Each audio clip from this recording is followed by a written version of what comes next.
Bonjour, je suis Tony Jazz et dans cette vidéo, on va répondre à toutes les questions que vous vous posez sur l'investissement en bourse. Et pour ça, on aura Paul Varan. Du coup, Paul, première question, pour quelles raisons on doit investir en bourse ? Ok, donc il y a plusieurs raisons qui doivent te faire investir en bourse. Déjà, c'est le meilleur placement à long terme. C'est facile d'accès, ça regroupe toute l'économie. C'est là où il y a le plus grand nombre d'investisseurs et il faut savoir que les actions en fait sont structurellement haussières sur le long terme. Ensuite, deuxièmement, c'est que tu peux pas perdre tout ton argent parce que un indice boursier ça tombera jamais à zéro. Et d'ailleurs, plus tu vas garder ton investissement longtemps, plus tu es sûr de terminer avec un gain. Et ensuite, tu peux placer des stops pour te protéger, c'est-à-dire que tu vas placer un niveau en deçà duquel tu veux plus garder ta position. C'est très peu chronophage, tu n'as pas besoin de lire les journaux économiques, tu n'as pas besoin de regarder tes graphiques, de regarder ta position tous les jours, et il y a très peu de gestion dans l'investissement. Tu peux commencer avec une centaine d'euros, donc c'est pas le capital de départ en fait qui va importer, c'est vraiment la stratégie que tu vas avoir et la discipline que tu vas avoir sur le long terme. Et ça coûte pas cher, les frais ils sont réduits aujourd'hui grâce aux courtiers en ligne. Et contrairement à ce qu'on pense, tu vas pas payer beaucoup d'impôts parce que depuis 2 ans, en fait, il y a une flat tax qui a été mise où l'investisseur, en fait, va payer 30% des plus-values qu'il réalise. Maintenant, c'est vrai qu'il existe également des stratégies fiscales que tu peux mettre en place pour diminuer cet impôt-là. Et dernier point que j'aimerais dire, c'est que, en fait, c'est plus dangereux de rester sans rien faire parce qu'en laissant ton argent dans le livret A, donc ton livret A, il est à 0,5% aujourd'hui, tu perds de l'argent à cause de l'inflation, c'est-à-dire à cause de la hausse des prix. Donc, c'est-à-dire que si tu places à 0,5% et que l'inflation en 2019 a été de 1,1%, ça veut dire que réellement, en fait, tu as perdu 0,6% de ton capital. Donc, tu as une perte de pouvoir d'achat. Donc, c'est pour ça qu'il faut que tu investisses cet argent plutôt que de le laisser dans ton livret A. Du coup, les gens ont une tendance à confondre trading et investissement en bourse. Est-ce que tu pourrais nous faire la différence entre les deux ? Ok, donc c'est vrai qu'on mélange souvent les deux, trading et investissement. Et pour répondre rapidement, donc le trading, en fait, c'est des transactions que tu vas faire sur la journée, sur quelques heures, quelques jours. Et c'est de l'achat-revente rapide pour générer une plus-value. Maintenant, il faut savoir que, premièrement, c'est chronophage. C'est très chronophage. Il faut tout le temps avoir un œil gardé sur tes positions. Ensuite, tu fais face au trading, tu fais face à tes biais psychologiques. C'est la suractivité, c'est l'excès de confiance. Donc, il faut vraiment un savoir-faire et il faut vraiment être prêt psychologiquement pour faire du trading parce que la moindre perte de concentration va te faire perdre ton capital en moins de 2. Maintenant, l'investissement, en fait, plus particulièrement l'investissement passif, c'est le fait de mettre l'argent, tes investissements qui vont travailler pour toi. C'est-à-dire que les marchés financiers vont travailler pour toi et non l'inverse. C'est mettre l'argent à son profit. Et donc, l'horizon de temps ici, il est plus long. Donc, c'est vraiment un investissement de 5, 10, 20 ou 30 ans. C'est vraiment dans une stratégie patrimoniale. Et il y a un effet exponentiel grâce au rendement composé. Donc, plus tu vas garder ton investissement, plus ça va te rapporter. Concrètement, tu vas acheter tes actifs une fois et tu vas laisser le marché faire pour te ramener des plus-values, pour te ramener des dividendes et donc des rentes. Et ensuite, il faut savoir que c'est très peu chronophage parce que justement, tu vas y passer moins de 5 minutes par mois à t'en occuper et c'est très peu coûteux justement avec les nouveaux produits, avec les courtiers en ligne, ça va te coûter beaucoup moins cher d'investir de manière totalement passive. On a aussi une question toute bête. Est-ce qu'avec 10 euros, je peux investir en bourse ? Bon, en gros, quel est le minimum avec lequel on peut investir et est-ce que toi, tu en préconises un ? En fait, ce qu'il faut savoir, c'est qu'il n'y a pas de minimum pour commencer à investir en bourse. Tu peux commencer à investir avec un petit capital. En fait, c'est l'avantage de la bourse par rapport à d'autres investissements. Ensuite, si tu commences avec un petit capital, bien sûr, tu vas apporter de l'épargne chaque mois, chaque trimestre pour faire grossir ton portefeuille, même si tu commences avec un gros capital.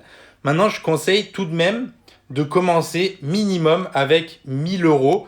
Pourquoi ? Pour avoir un portefeuille en fait qui va être stable, qui va être solide, qui va être diversifié sur différents actifs et pas tout miser sur une seule action ou sur un seul actif. Il faut savoir que les ETF, ils coûtent pas cher du tout et qu'ils sont très accessibles. Ok, alors après, on se pose généralement une question, action ou obligation ? On est un peu perdu entre les deux. Fais-nous la différence rapidement. Alors déjà, pour comprendre rapidement, en fait, une action, c'est une part de société que tu achètes. Une obligation, c'est une dette qui va être émise par une entreprise ou par un État, donc la France, etc., qui émet de la dette et tu peux l'acheter. Donc les actions, en fait, c'est l'investissement le plus rentable à long terme. Il y a une moyenne de 8 à 10% par an depuis un siècle sur les actions. Par contre, en contrepartie, le risque, il est également plus grand. Donc moi, j'ai une préférence pour les actions parce qu'à long terme, c'est ce qui va rapporter le plus.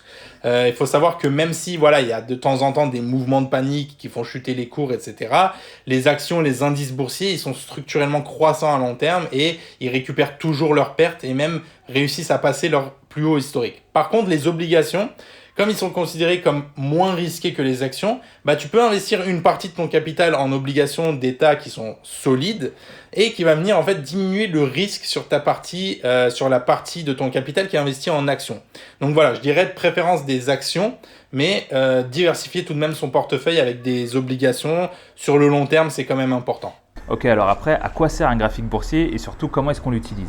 Donc généralement en fait on utilise les graphiques boursiers pour faire ce qu'on appelle de l'analyse technique, c'est-à-dire on va chercher des configurations graphiques, des configurations techniques qui vont nous donner des bonnes probabilités de prévoir si les cours vont être haussiers, vont être baissiers ou vont être stables.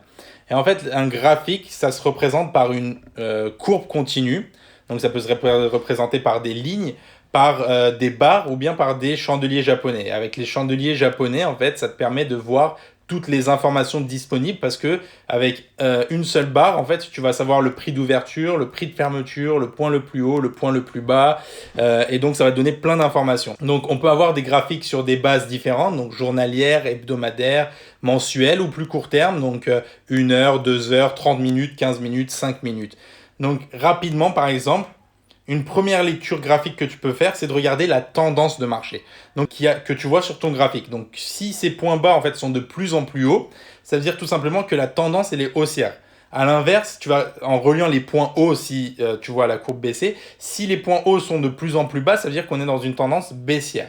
Donc, c'est beaucoup utilisé dans le trading, mais même en investissement, tu peux l'utiliser à long terme, donc en regardant des graphiques sur plusieurs mois, sur plusieurs semaines, et ça peut t'aider à te positionner au bon moment et à voir des retournements de marché, et ainsi te faire éviter en fait de te faire avoir par les retournements qui existent sur les marchés. Alors après, on sait généralement que pour investir en bourse, mais aussi avoir de bonnes infos, ou justement avoir ces bonnes infos. En fait, avec Internet et ton smartphone aujourd'hui, c'est très facile d'avoir toutes les informations, que ce soit l'actualité économique, les chiffres économiques, les produits sur lesquels investir, leur rendement, leurs risques, faire des simulations de portefeuille, tout ça aujourd'hui, tu as la chance d'avoir Internet pour faire tout ça. Pour l'actualité, par exemple, tu as investing.com, tu as CNBC en anglais, tu as boursier.com. Ensuite, pour faire tes analyses, des simulations de portefeuille, tu as un site qui s'appelle Quantalis qui te permet de voir toutes les informations de performance, de risque, de notation d'actifs, où tu peux faire des simulations de portefeuille pour prendre la meilleure décision. Tu as également Morningstar qui donne une notation sur chaque fonds, des classements. Maintenant, la meilleure solution pour choper les bonnes infos, en fait, tout simplement, c'est de se former, c'est de faire ta propre analyse, c'est d'être autonome dans tes investissements, de comprendre en fait l'évolution des marchés, la stratégie que tu vas utiliser. Parce qu'une info que tu vas trouver sur Internet, en fait, il correspondra peut-être pas à ton style, à ce que tu veux faire, et donc ça va te faire prendre les mauvaises décisions, et donc ça va te mettre à risque. Parce que même s'il y a de très bonnes choses sur Internet, en fait, aujourd'hui, on peut également trouver tout et n'importe quoi, et il y a des sites qui vont dire une chose et autre chose le lendemain. Donc c'est important de se former pour faire ta propre analyse et ta propre stratégie. Ok, alors généralement derrière, on veut investir en bourse et donc là on se pose la question, comment je fais? Est-ce que je vais à ma banque ou bien est-ce que je vais chercher un courtier en ligne? Déjà, avant toute chose, pour moi, il faut vraiment éviter de passer par sa banque physique. Pourquoi? Parce qu'ils vont te prendre des frais qui sont énormes. Il suffit qu'ils prennent 3 ou 4% de frais seulement par an pour qu'à long terme, en fait, ta performance, elle soit réduite de 50% sans même que tu t'en rendes compte. Tu perds 50% de ta performance juste en payant 3-4% de frais en plus. Donc le mieux, c'est de passer par des courtiers en ligne, des courtiers sérieux qui vont prendre vraiment peu de frais. Donc il y a par exemple DeGiro, Lynx, Interactive Brokers qui sont pour moi les courtiers les plus sérieux. Ensuite, en France, tu as également Bourse Direct, Bink qui permettent d'ouvrir un PEA. Et enfin, maintenant, en fait, tu as des nouveaux courtiers qui s'ouvrent où tu peux acheter des fractions d'actions comme Revolut. Ça te permet, par exemple, de pouvoir acheter Amazon, même si tu n'as pas les 2000 € pour les investir sur Amazon. Donc, tu vas acheter la moitié, le quart. Donc, vraiment, pouvoir acheter des fractions d'actions. Alors après, lorsqu'on débute, mieux vaut avoir de bons exemples. Donc toi, tu as quelle stratégie et tu investis dans quoi? Alors moi, en fait, j'ai mis en place une stratégie diversifiée, donc une stratégie, en fait, un investissement à long terme passif. Donc pour ça, j'ai créé un portefeuille où j'ai ce qu'on appelle des ETF. Donc avant de rentrer dans le détail de mon portefeuille, en fait, rapidement, les ETF, donc, ce sont en fait des produits qui te permettent d'acheter non pas des actions individuelles, mais un groupement d'actions ou un indice boursier, ou la valeur d'un indice boursier. Donc, tout simplement, en fait, l'ETF va répliquer la performance de cet indice-là et tu auras un investissement diversifié parce que tu posséderas en fait toutes les valeurs qui composent l'indice. Donc, par exemple, si tu prends un ETF qui réplique le S&P 500, bah, tu investis en fait dans les 500 entreprises qui sont répertoriées et tu auras la performance du S&P 500. Donc, si l'indice augmente de 10%, tu gagnes 10%. Si l'indice baisse, bah, ton ETF baisse également. Donc, avec les ETF, en fait, tu n'as pas à te soucier de savoir quelle action tu vas acheter parce que tu achètes directement l'ensemble des actions qui composent l'indice et donc tu as moins de risques. Maintenant, du coup, avec les ETF, tu peux investir sur différents actifs. Les actions, les obligations, les matières premières, par exemple l'or. Tu peux investir sur différentes zones géographiques, donc les pays émergents, les États-Unis, l'Europe. Tu peux investir sur différents secteurs comme la santé, la technologie, etc. Donc en fait, il faut voir ça comme un marchand de glace. Il y a plein de goûts et tu peux construire ton portefeuille comme tu le souhaites de manière la plus simple possible et la moins chère parce que les frais sont très faibles avec les ETF. Donc en fait, avec les ETF, tu vas pouvoir créer un portefeuille diversifié. Et justement, pour ma part, moi j'ai un portefeuille qui investit notamment en actions américaines, en obligations américaines également, en or et en matières premières. Voilà. Après, j'ai une deuxième stratégie avec un deuxième portefeuille, donc pareil, long terme, mais qui sera beaucoup plus agressive. C'est-à-dire que je vais prendre un peu plus de risques pour booster en fait mon rendement. Et là, en fait, selon certains critères que je vais avoir, je vais investir soit dans des actions individuelles, donc type GAFAM, donc Google, Amazon, Facebook, Apple, Microsoft, soit dans des ETF donc américaines ou des ETF d'actions internationales. Après, on nous dit oui, il faut investir maintenant, non, il ne faut pas investir maintenant, c'est la crise, c'est pas la crise, bref, généralement on est perdu. Est-ce que tu as une info de dernière minute que tu pourrais nous donner? Alors ouais, pour moi, le plus important, c'est vraiment de se lancer et d'investir. Parce que même si ceux qui ont bien sûr investi il y a 20 ans et qui en ont profité aujourd'hui, ceux en fait qui investiront aujourd'hui en profiteront dans 20 ans. Il y a une phrase que j'adore qui dit en fait le meilleur moment pour investir c'était il y a 20 ans et le deuxième meilleur moment en fait c'est maintenant.